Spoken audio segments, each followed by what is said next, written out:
For Telesur, I'm Cody Weddle in Caracas. Protests in the West Bank enter their second day, rejecting the Israeli military operation in Gaza. Going into its 18th day, that operation has left 800 dead. Yesterday in Ramallah, Israeli soldiers killed one person and injured over 200.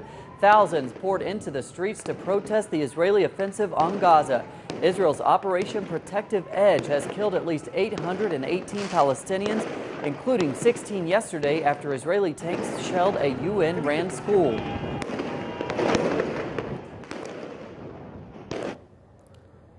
For the latest on the situation in Gaza, we go to our correspondent there, Noor Harazin.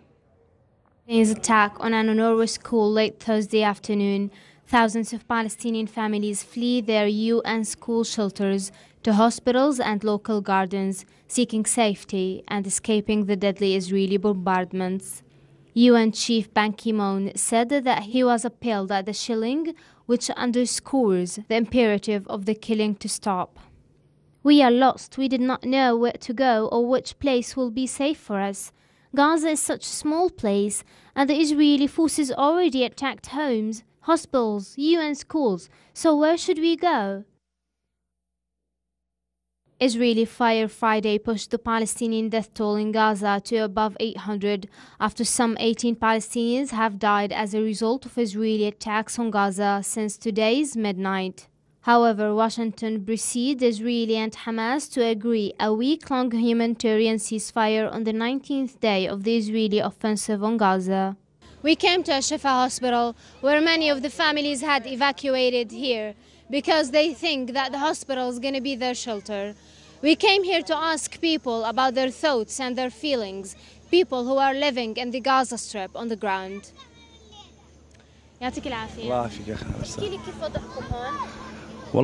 Everyone wants a truce, but no one wants a truce without justice for Palestinians. We deserve freedom. We are just simply asking for our rights.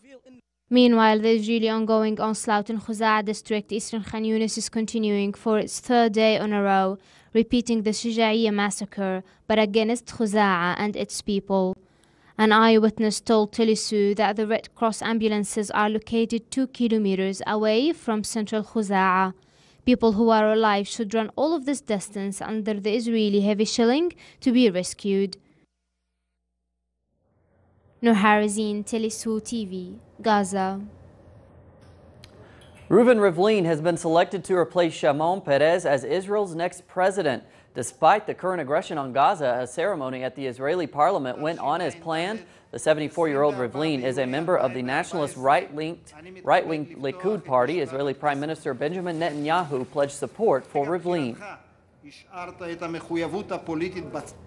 Finance ministers from 7 members of the Union of South American Nations, or UNASUR, are in their second day of meetings in Buenos Aires today, discussing the Bank of the South. After meeting yesterday to name the bank's board of directors, today ministers seek to better define bank operations.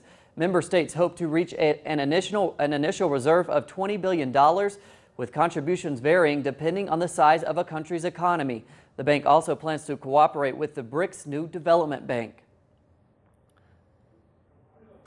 Founded in 2009, the 12-member bank seeks to provide an alternative to the other loan institutions like the World Bank, whose policies have often forced greater poverty and decreased social spending in Latin America. So far, members have pledged $7 billion with a goal of reaching $20 billion in capital. Venezuela announced yesterday that it would deposit its first $80 million into the bank. That came after news from Ecuador that it contributed its first $8 million to the reserve on Wednesday. The Venezuelan government has condemned the detention of a former Venezuelan military intelligence chief in the Dutch colony of Aruba. Venezuelan President Nicolas Maduro criticized General Hugo Carvajal's arrest, which the Venezuelan government says amounts to a kidnapping by the Dutch. According to local media, officials in Aruba arrested Carvajal this past Wednesday night on a U.S. warrant. The U.S. accuses him of drug crimes and helping Colombian guerrillas. Carvajal is a longtime public servant and was on the island to head up Aruba-Venezuelan relations. He was nominated as General Consul of Venezuela to Aruba last January. He was on the island waiting for accreditation by the Aruban government. Carvajal headed the Directorate of Military Intelligence from 2004 to 2011. The Venezuelan government says Carvajal's detention is a violation of international law, specifically the Vienna Convention on Diplomatic Relations. Known for its tourism, Aruba is located just 27 kilometers north of Venezuela. The Dutch colony forms part of the Dutch Antilles, or what are known as the ABC Islands, along with Bonaire and Curacao. Neighboring Curacao experienced a coup less than 2 years ago.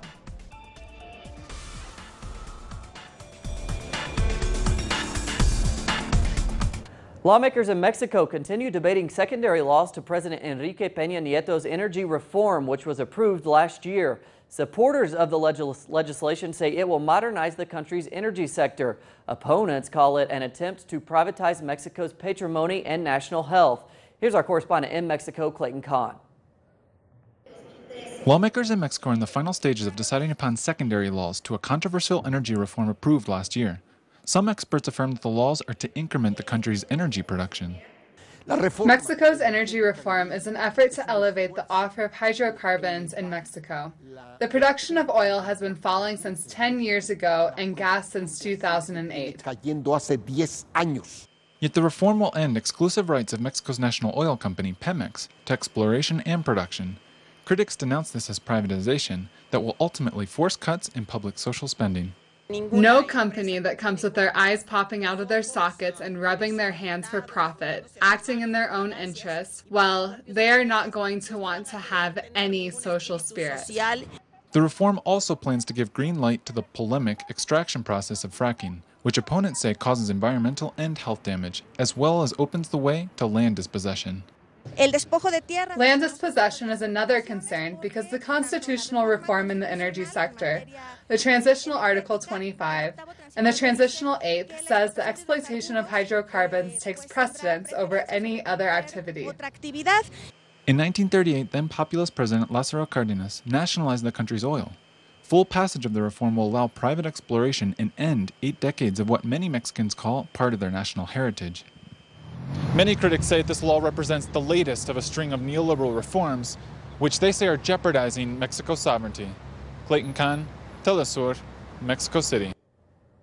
Peru will host the 20th United Nations Conference on Climate Change, or the COP20. The meeting is scheduled in Lima for December. Authorities expect around 12,000 people from around the world to attend the conference. Some hope attendees will reach an agreement on how to reduce greenhouse gas emissions, which many see as a main factor in global climate change.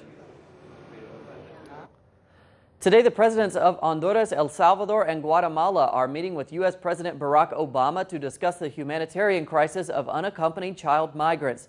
The leaders propose an initiative to halt migration through combating poverty. Some 60,000 unaccompanied children have crossed the U.S.-Mexico border in the past 8 months.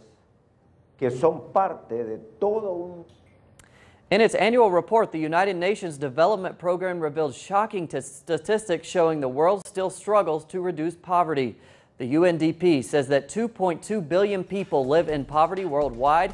Administrator Helen Clark also warned that 842 million people, about 12% of the world population, suffer from chronic hunger. The report reveals that 1.5 billion workers, or half of the world's informal sector workforce, are working in precarious conditions, while 80% of the world's populations lack benefits and job security.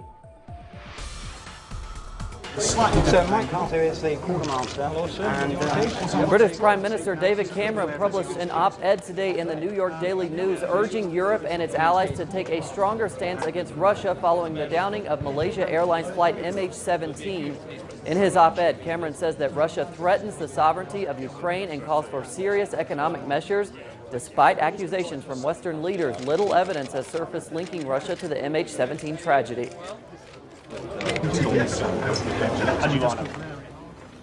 The French government confirmed that there are no survivors in the Air Algiers flight that crashed in northern Mali on Thursday. French President François Hollande said flight AH5017 was destroyed when it hit the ground. The plane, operated by Air Algiers, belonged to the Spanish airline company Swift Air and transported 118 people, of whom 51 were French. Les soldats français qui sont déjà sur place Forensics experts in South Korea have still not determined what killed the owner of the Seoul ferry. The body of Yoo Byung-un was found on June 12th. He was the owner of the ferry that capsized in April, leaving 300 people dead. Officials say that due to the advanced decomposition of the corpse, they were not able to determine the cause of death, but have ruled out foul play.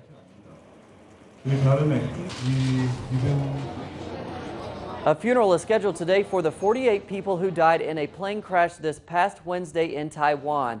The plane of the Trans-Asia Airways company crashed while attempting an emergency landing due to strong winds from Typhoon Matmo. Despite the alert of heavy rains from the storm, the plane had permission to fly. The Ministry of Transportation in Taiwan confirmed a total of 58 passengers on board the plane. Finally, to the sports world we go. A basketball star threatens protest if an owner accused of racism is not removed by the start of the NBA season. Los Angeles Clippers point guard Chris Paul told ESPN that he and his team will consider sitting out the season if Donald Sterling remains in control of the team at the start of this season. In April, recordings surfaced revealing Sterling asking his girlfriend not to bring black people to Clippers games. The audio prompted a public backlash. The NBA subsequently banned the multimillionaire from the NBA for life and fined him for $2.5 million. More on those stories and more at our website, telesurtv.net/English. For Telesur English, I'm Cody Weddle.